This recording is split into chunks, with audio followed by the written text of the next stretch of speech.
নমস্কার বন্ধুগণ, আমার নাম ডক্টর রানা মণ্ডল। আমি একজন আইভিএফ স্পেশালিস্ট। চলুন আজকে জেনে নেওয়া যাক আইভিএফ প্রসিডিওরটা একটা স্টেপ বাই স্টেপ ওভারভিউয়ের থ্রু। আইভিএফ মূলত 4টি স্টেপে করা হয়ে থাকে।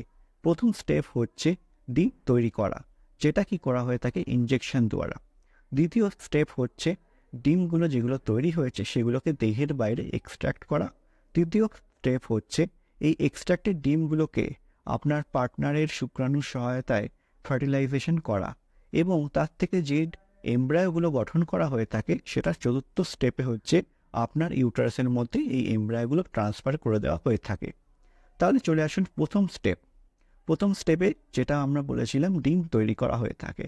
ডিম কীভাবে তৈরি করা হয়ে থাকে? আপনাকে ইনজেকশান দেওয়া হয়ে থাকে। ডিফারেন্ট ইনজেকশন হয়, গোনাডোট্রফিনস ইউজুয়ালি বলা হয়ে থাকে এগুলোকে, ইনজেকশনগুলোকে, যেগুলো হচ্ছে আপনার ডিমের বৃদ্ধি করে থাকে। এই ডিমটা যখন স্বাভাবিকভাবে পরিণত রূপে বৃদ্ধি হয়ে গিয়ে থাকে তখন সেটাকে দেহের বাইরে নেওয়া হয়ে থাকে।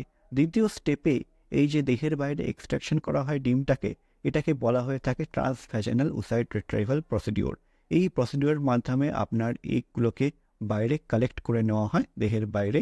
তৃতীয় স্টেপ, যেটা হচ্ছে আইভিএফ ল্যাবের কোর প্রসিডিওর, সেটা হচ্ছে ফার্টিলাইজেশন করা। আপনার পার্টনারের শুক্রাণু যেটা কালেকশন করা হয় সেটাকে ডিফারেন্ট পদ্ধতিতে আপনারা ফার্টিলাইজেশন করে থাকি। এবং চতুর্থ স্টেপ হচ্ছে এই ফার্টিলাইজেশন করার পর যে এমব্রায়োগুলো তৈরি করা হয়েছে সেটা হচ্ছে আপনার ইউটারাসের মধ্যে ট্রান্সফার করে দেওয়া।